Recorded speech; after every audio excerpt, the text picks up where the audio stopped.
What's going on, everybody? It's Aaliyah Orozco with Title Sports Network, and I'm joined now with the one and only Dan Rafael.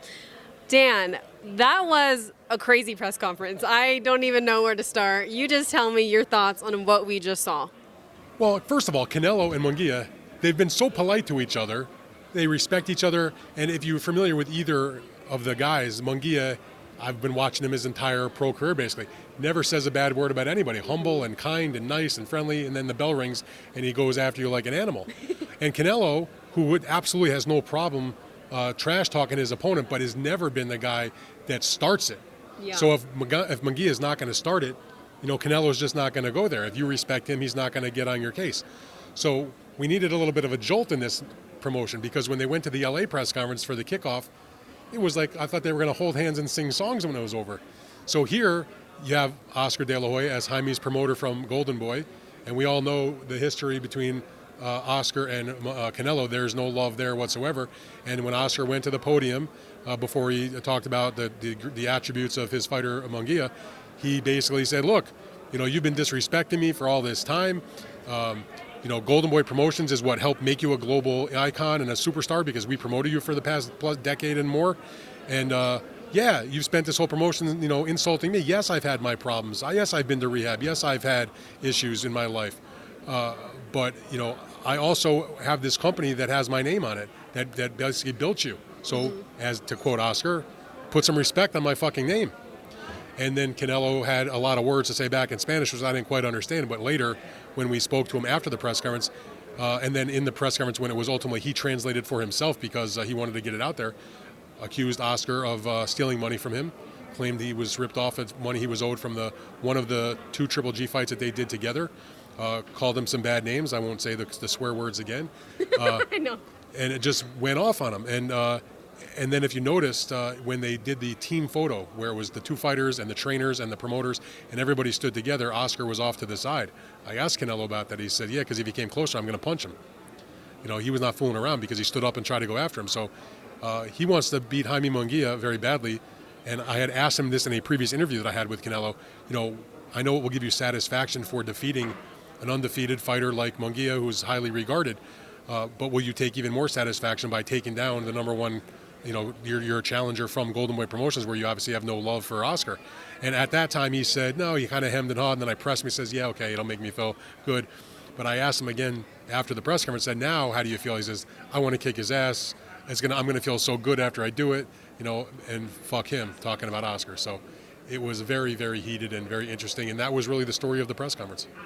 Were you expecting that? Like, when you sat down today, were you expecting for Oscar to say what he did? Like, did you see anything with this fight lead up of Canelo, like Oscar was saying, kind of bad-mouthing him or speaking down on him? Were you kind of expecting this? Well, I don't know. I mean, I was expecting something, just because you're not going to have two guys like Oscar and Canelo with, a lot of pride and a lot of machismo and that sort of personality, to sitting a few feet away from each other with this high-stakes fight between between Canelo and Oscar's, the fighter that Oscar promotes. So you figured maybe something would be said, because they haven't, when I first saw Oscar step to the podium to give his remarks, and Canelo was still in his chair wearing his sunglasses, which he took off when he later addressed us, but he wasn't even looking at. I actually took a picture and put it on my Twitter, where Oscar is talking at the mic, and Canelo can't even look at him.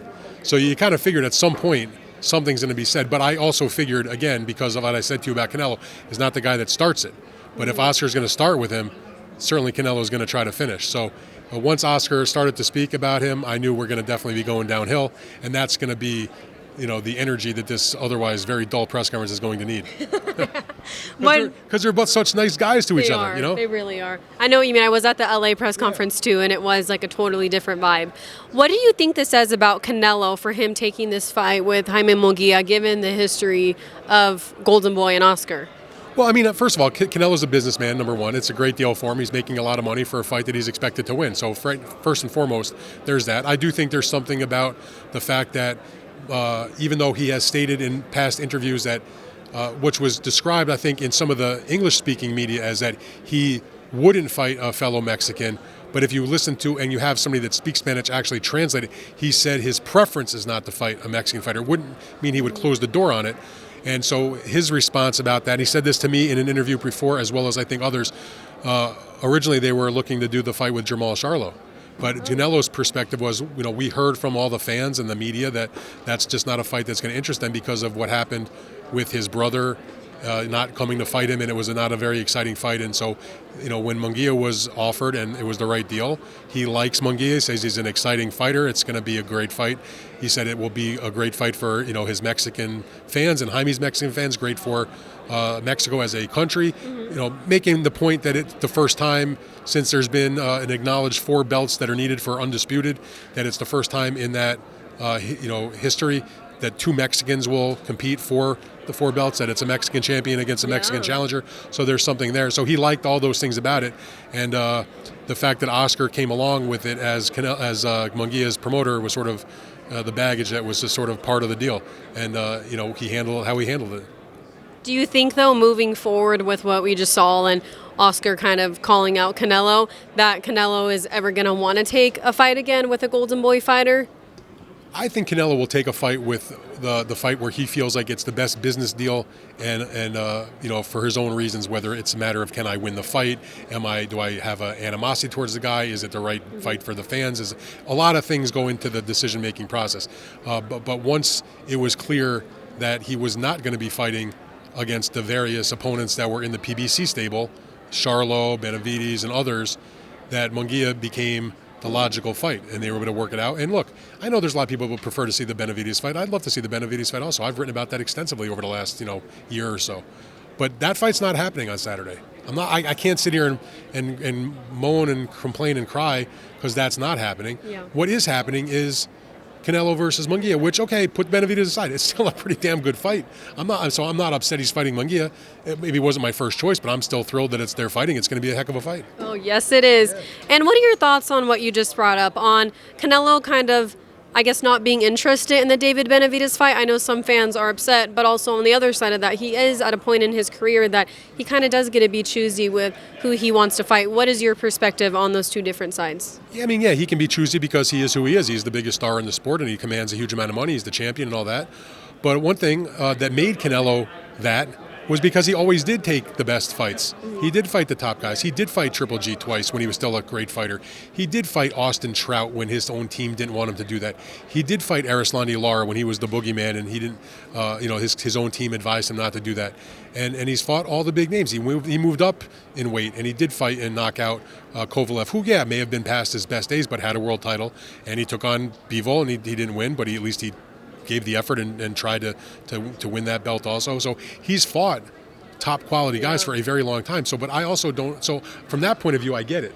But it's also sort of like, okay, that's fine. But it's boxing. It's what have you done for me lately? You don't get to just sit on your laurels for the rest of your career and never fight the guy. Again, no disrespect to Munguia, but if you watch boxing, the number one. First of all, he's the WBC mandatory, which is one of the belts that Canelo holds.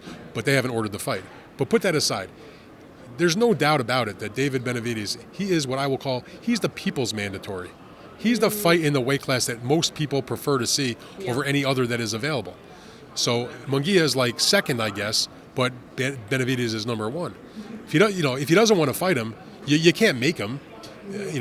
But he's still fighting another quality guy. I mean, Munguia is 43-0. It's not like he's a bum, and he just beat John Ryder in a much more impressive fashion than Canelo did. So obviously that helps make this match. But hopefully, when this is all said and done, and someday he will fight David. Whether he does or not, it seems unlikely because now David's going up to the light heavyweight division, and who knows what will happen after that. But for the time being, we're not going to see that fight, but we'll hopefully see a great fight Saturday. I would love to know if that fight did get made. How do you see it going? David Benavidez versus Canelo. Well, I do think there's a reason why Canelo is not opting to fight him. I mean, he makes the point, and he's done this with me in an interview and others, that David is just a physically much larger guy, and that on fight night they'll put on, he'll put on a tremendous amount of weight and outweigh him by 25 pounds probably in the ring. So his perspective is, if I ask for a weight restriction, like a second day weigh-in, like a Saturday morning weight check, to not allow David to gain, what he would naturally put on after a weigh-in, people are going to say you're being a weight bully and you're being unfair. And if you don't do that, he's going to balloon up to a huge amount of weight, and you're going to be at a big disadvantage. So his perspective is, I'm sort of in a bad spot either way. Either people are going to, say I try to, not cheat, but you know what I mean, like to get an unfair advantage by making him not be able to go up. But if I don't, he's going to be much larger. Now, I don't necessarily buy that, only because he did go up and fight Bivol, who was a light heavyweight. He did go up and fight Kovalev, who was a light heavyweight. And those guys put on weight, maybe not as much as David. But David's been fighting at super middleweight. I mean, he did miss weight for the fight that got him stripped of the title back a number of years ago. But other than that, I don't recall him ever having an issue making weight. If he signs on a dotted line and says, I'm going to make 168, he's done it, obviously. So I think it's a little bit of an excuse. And if they actually did fight, it's a hard fight. David, there's a reason why I believe that Canelo has not shown the proper interest. He was offered a lot of money to do the fight. And like you said, at this stage of his career, he's going to do what he wants to do. It's what is the old saying? It's Canelo's world and we live in it. Oh, that's true. I actually love that saying. That's great. And just some quick boxing questions. Of course, let's start with this fight. How do you see it going? Who do you see winning on Saturday night? Canelo or Munguia? Well, first of all, action, number one. I think it's a hard fight for Canelo early because Munguia is going to be so energetic and he's going to be looking to just get in anything he can get in. He's going to come right at him. And because of his youth and everything, I think he can hold up for a bit. But Canelo's such a smart fighter. He's a great counter puncher. Munguia's going to be right in front of him. He's not going to have to find him. And Canelo's defense is vastly underrated, in my opinion. His chin is one of the best chins I've ever seen, and I've been doing this almost 25 years, and even historically, his chin is phenomenal. I remember back covering Canelo's first sort of big American fight on an undercard of a big HBO pay-per-view card, and he almost got knocked out in the first round by Jose Miguel Cotto, which is Miguel Cotto's older brother. And he had gotten so much hype, and I remember myself and some of the other press guys were like, man, this guy's nothing but hype. He doesn't have a chin. He's going to get blitzed. It was lucky because it was right at the end of the first round, so he was able to make it out of the round. He went on to score a knockout. I've never seen Canelo so much as wobbled since then. So he's shown himself to have a historically outstanding chin. My point here is that as good of a puncher as Munguia has been, I've seen Munguia rocked and hurt in fights.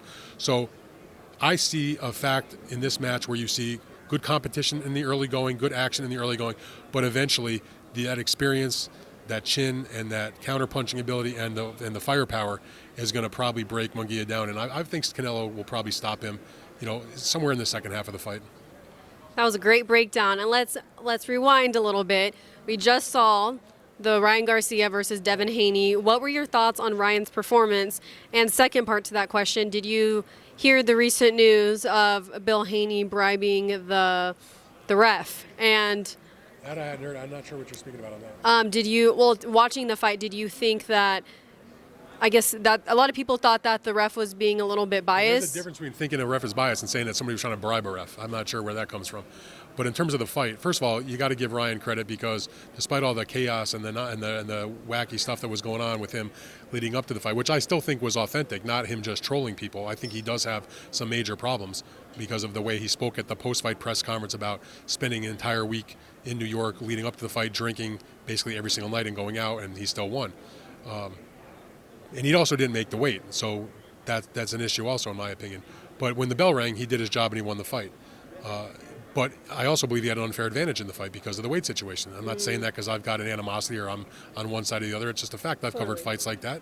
I mean, I covered Corrales-Castillo in the rematch when one guy didn't make the weight and he knocked out Diego Corrales. And then he missed weight for the third fight, and Corrales said, screw it, I'm not going to fight you because, you fooled me the first time. I'm not going to let that happen again. So... but in terms of the actual fight, it was obviously a tremendous fight. I thought that Ryan's punching power was tremendous. He's very accurate. He picked his spots really well in the fight. He didn't really, so to speak, fight 3 minutes of every round, but when he found an opening, he really went and put the punches together. And I did give Devin Haney a lot of credit too because he hung in there against a very fearsome puncher, and he went to 12 rounds. And listen, I don't care what anybody says. That's a close fight. You may have, however you scored it, but the round to round was competitive. Mm-hmm. So I personally had to fight 112 to 112 like one of the judges. And I can see why you might have Ryan winning the fight. People say, well, how can you win a fight or how can you have a draw in the fight when the guy's dropped you 3 times? Like, yeah, because I can do math. I add up 10 plus 9. I didn't really, 10 plus 9, 10 plus 8, whatever it is. As far as the referee, look, Harvey Dock, who was the ref in that fight, is one of the best refs in boxing. I've been watching Harvey Dock do fights for a very, very long time. Do I think he had his best night? No. But I went back and watched replays of the supposed other knockdowns that he didn't call. Being honest, I couldn't tell. And I'm watching replays like, I'm doing like the Zapruder film with, you can't really make it out. So he's standing right there. I have to defer to the referee. One thing I did think that Harvey could have certainly improved on in that fight was to be a little more rigorous in penalizing or at least give him a hard warning about the constant holding that Devin was doing. Now, I understand that Devin was hurt and that's why he was doing it, but just because you're hurt does not give you a right to do excessive holding. Holding's part of boxing. It's when it gets to the excessive level like it was getting that you really got to give a stern warning and perhaps take 1 point. Wow, I love your breakdowns. With that being said, too, what you just said of the weight difference, do you think if that fight did get made again for that rematch and they were at the same weight, do you think it would be a different outcome? I mean, you never know what the outcome is going to be, but one thing for sure is if it did happen again, and I think there'll be fan demand for it. I think a lot of people would like to see it, but it would obviously have to be at a heavier weight, which would require Devin to go up to 147, which I don't think he'd be totally against because he has a hard time making 140. And that's sort of what made the whole scenario a little bit unfair because here you have Devin Haney depleting himself to 140 and really going through the extra effort to get down, and that takes something out of you, and Ryan not shedding that last 3 pounds. And so when I hear people talk about, well, they both put on 20 pounds on fight night, that's fine, but it doesn't change the fact that one guy really went to the mat to deplete himself to 140 and the other guy just didn't, which gives him inherently an advantage. So if it did happen, I would assume it would be at the heavier weight. Ryan said he'd be open to it in the post-fight interview in the ring, but afterwards in the media, the press conference, he was talking about other things and talking about going to 154 and fighting against Sebastian Fundora maybe for the titles. Post that, I've seen his stuff on social media saying, calling out Errol Spence because of the fact that, they had shared Derek James together as a trainer. Now Errol and Derek are embroiled in a lawsuit, and so he was backing up his own guy saying, he's coming out my coach, I want to beat him up or basically something to that effect. But the main thing is if it did happen, for whatever reason, Devin said that they fell asleep on the left hook of Ryan Garcia, which I'm not really sure how that happens because that's by far and away his best attribute as a fighter. His left hook is one of the best in boxing. One would assume if there was a rematch that they would go to school a little bit more on that, and perhaps they could turn the tables because if you take away the knockdowns, which were all on left hooks, on one scorecard, Devin Haney's going to win the fight. So that's how close it was. So, the outcome could be different, but I don't think the rematch is going to happen, at least not anytime soon. I know. What fight do you think, this is kind of a two-parter, would be the biggest fight and the best fight for Ryan Garcia? Because he obviously has called out Errol Spence Jr., he's called out Isaac Cruz, Teofimo Lopez called him out and said he wants to fight him at catchweight, and he called out Sebastian Fundora. So that's like 4 big names out of all those, and you can also pull anybody else out. Who do you think would be the best and the biggest for Ryan? Well, for all the names that we're mentioning, Ryan, just because of his star power, is going to be the so-called A side in any of those fights. So they're all going to be big on their own. Like, I don't think one of them is so much bigger than the others. But I have to say, him against Spence would be a pretty big deal. I know. I mean, I know Errol looked terrible and got beat up very badly against Crawford. But he, that was one fight, and maybe he's still got, some big fights left in him. But so that... And it was Crawford. It wasn't like he got beat up by just a nobody. I mean, he got beat up by the guy that's now pound for pound. Nothing to be ashamed of in that respect. At all. But you take into account that it would be Ryan fighting a much heavy, bigger, naturally bigger guy who's fought his whole career, as a welterweight now would be stepping up probably to the junior middleweight division where presumably that fight would happen. And you take into account the back and forth bad blood with everything going on with the trainer situation. There's it's a built-in storyline.